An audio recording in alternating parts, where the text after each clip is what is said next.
परम चैतन्य महान विरमती कन्या शक्ति के सभी सिद्धांतियों, मेरी तरफ से आप सबको जय शक्ति। परम चैतन्य महान विरमती कन्या शक्ति के सिद्धांतों के अनुसार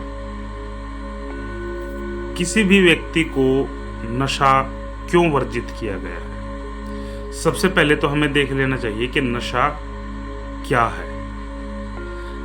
नशा जिस वस्तु के खाने या पीने से बौद्धिक स्तर खत्म हो जाता हो, सोचने समझने की क्षमता खत्म हो जाती हो, विवेक तत्व खत्म हो जाता हो, तर्कशीलता खत्म हो जाती हो, या जो भी आपके गुण हैं जैसे धैर्य, सहनशीलता, क्षमा याचना, करुणामय होना, ये सब खत्म हो जाती हो, तो उस अवस्था को नशा कहा जाता है। शरीर की उस अवस्था को नशा कहा जाता है। तो इस मिशन में नशा क्यों बंद है? इसका सबसे मुख्य कारण क्या है?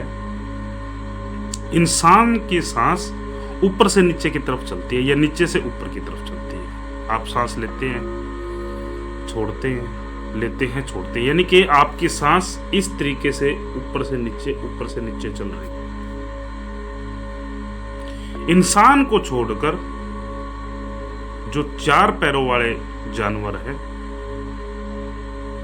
उनकी सांस इस तरीके से चलती है। कारण क्या है इस बात का? हमारे शरीर की जो शक्तियां हैं वो हमारे मूलाधार केंद्र पर स्थित है और सोई हुई अवस्था में है।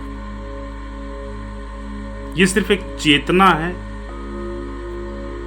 जिसका हमें हल्का सा आभास है, और पूर्ण तरीके से जब आभास हो जाता है तो हम चेतना की उस परम अवस्था में आ जाते हैं।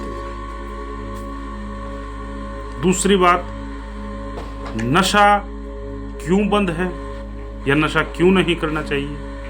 नशा करने से हमारी चेतना का स्तर है वो निचले तलों पर रहता है। संतों ने 2 प्रकार के आदमी बताए, एक उल्वी दर्जे के और एक सिपली दर्जे के। उल्वी दर्जों वाले आदमी कैसे होते हैं और सिपली दर्जे वाले आदमी कैसे होते हैं? उल्वी दर्जा, उल्वी मतलब ऊंचा और सिपली मतलब नीचा। उल्वी दर्जा क्या है कि जो इन आंखों से ऊपर रहते हैं, जो इंसान, जो मनुष्य, जो आदमी इन आंखों से ऊपर रहते हैं। इन आंखों से ऊपर रहने का मतलब क्या है? अपने ब्रह्मरंतर पर, अपनी त्रिकुटी पर, या अपने दिव्य नेत्र पर जिनका ध्यान रहता है, या ब्रह्मरंतर में ध्यान रहता है, या पारब्रह्म में ध्यान रहता है, उनको हम उल्वी दर्जे के लोग कहते हैं। और सिपली दर्जे के लोग क्या कहते हैं? जो इन आंखों से नीचे नीचे रहते हैं, विषय विकारों में रहते हैं, निंदा चुगली छल कपटों में रहते हैं, संसार के भोगों को भोगते हैं, वो सिपली दर्जे के मनुष्य हैं। तो नशा करने से हमारी जो ऊर्जा है वो निचले तलों में यानी कि सिपली तलों में पड़ी रहती है, जिससे हमारी बुद्धि तर्कशील नहीं हो पाती, कोई बात नहीं समझ पाती और उन आयामों तक नहीं पहुंच पाती। और जब हमारा विवेक उन आयामों तक नहीं पहुंचेगा तो तब तक हम उस परम अस्तित्व को, उस परम पुरुष को, उस स्वतंत्र पुरुष को, सतगुरु को, उस परमात्मा को, खुदा को, अल्लाह को, वाहिगुरु को हम नहीं समझ सकते। क्योंकि उनको समझने के लिए, उस तत्व को समझने के लिए हमें उच्च दर्जे में जाना पड़ता है, यानी कि उल्वी दर्जे में हमने जाना पड़ता है। और हम लगातार नशा करते रहते हैं, हम नशे में रहते हैं, शराब का है, सुल्फे का है, गांजे का है, अफीम का है, तो हमारी चेतना निचले स्तरों से उठ नहीं पाती।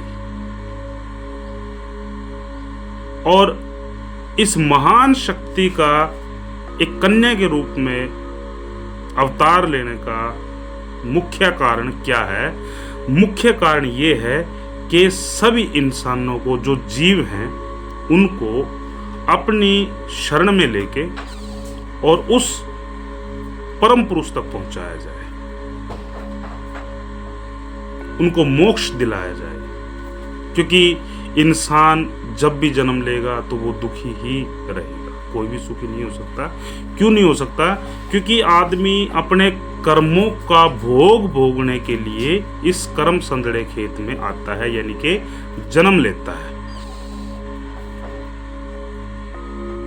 और जब जन्म लेगा इंसान, जब देह धारण करेगा, तो लाजमी सी बात है दुख तो आएंगे। किसी संत ने कहा है, देह कर्म का दंड है भुगते हर कोई, ज्ञानी भुगते ज्ञान से, अज्ञानी भुगते रोए। यानी ये सब देह का दंड है, ये कर्मों का खेल है, हर किसी को भुगतना पड़ता है। चाहे कोई गुरु हो, चाहे कोई संत महात्मा हो, चाहे कोई फकीर हो, चाहे कोई देवी देवता रहा हो, चाहे कोई भगवान भी क्यों ना बना हो। आप इतिहास उठाकर देख लीजिए, जो शिरोमणि संत हुए हैं उनके साथ में अपने जीवन में क्या क्या विडंबनाएं नहीं आई। जो महापुरुष हुए हैं, जो भगवान हुए हैं, उनके साथ में क्या क्या नहीं हुआ। और उन्होंने खुशी खुशी उस चीज को धारण भी किया। क्यों? ये प्रकृति की नियति है, ये विधाता की विधि है, उनको फेरबदल नहीं किया जा सकता। कोई भी संत महात्मा, कोई भी फकीर महात्मा गुरु है, अगर वो किसी ऊंचाई से गिर जाता है तो लाजमी सी बात है उसकी टांग बांस तो जरूर टूटेगी। उस प्रकृति को कोई फर्क नहीं है कि वो गुरु है, कि वो महात्मा है, कि वो फकीर है, कि वो राजनीतिज्ञ है, कि वो बिजनेसमैन है, कि वो एक्टर है, फिल्मी एक्टर है, खिलाड़ी है, उसको कोई फर्क नहीं पड़ता। उसे तो खेल खेलना है। और वही जो प्रकृति है वही परम पुरुष है, वही शक्ति है। उसी को समझने के लिए हमें विवेक तत्व की जरूरत पड़ती है, हमें तर्क वितर्क की जरूरत पड़ती है। और अगर नशा रहता है तो ये चीजें तो आसपास में भी नहीं है, तर्क वितर्क तो आसपास में भी नहीं है। फिर आपकी चेतना सदा सदा से ही सोई पड़ी रहती है और उन्हीं के आधार पर आपको पुनर्जन्म मिलता है। आपने देखा होगा कि बहुत से बच्चे ऐसे पैदा होते हैं जिनकी एक आंख नहीं होती, या अपंग होते हैं, या गूंगे होते हैं। उनका क्या कसूर है? उन्होंने क्या कसूर किया कि उन्होंने तो एक दिन भी नहीं कर्म बनाया अपना।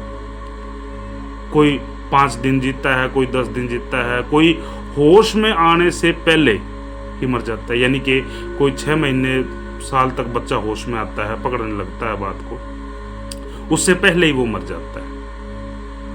वो क्या है? हम आसपास में ये चीजें देख भी रहे हैं, लेकिन किसी को कुछ समझ में नहीं आता। हम शमशान भी जाते हैं मुर्दों को लेके, जो हमारे रिश्तेदार मर जाते हैं या कोई आस पड़ोस में मर जाते हैं। ये उनको विदाई देने के लिए नहीं जाते, उनको इस वजह से लेके जाते हैं, इस वजह से उनके साथ में शमशान जाते हैं कि हमें भी वहां पर जाना है।